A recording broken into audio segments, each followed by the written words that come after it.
we'll guide you through how to use the Wix Harmony Editor. If you find this helpful, consider subscribing and liking the video.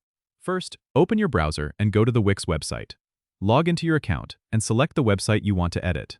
Once you're on the dashboard, click on Edit Site to launch the Wix Harmony Editor. The Harmony Editor is a powerful tool that allows you to customize your site with a lot of flexibility. On the left-hand side, you'll see the main editing toolbar. Start by selecting the Add button to bring new elements into your site. You can choose from text, images, videos, and other elements like buttons and galleries. Just drag and drop them where you want them on the page. To edit any element, simply click on it. A context menu will appear on the right-hand side where you can customize the content, style, and size. If you want to change the layout or design, click on the Design tab. Here, you can select themes and adjust the color scheme and fonts to match your brand. Don't worry about making mistakes. The Harmony Editor has an undo feature at the top, so you can easily reverse any changes.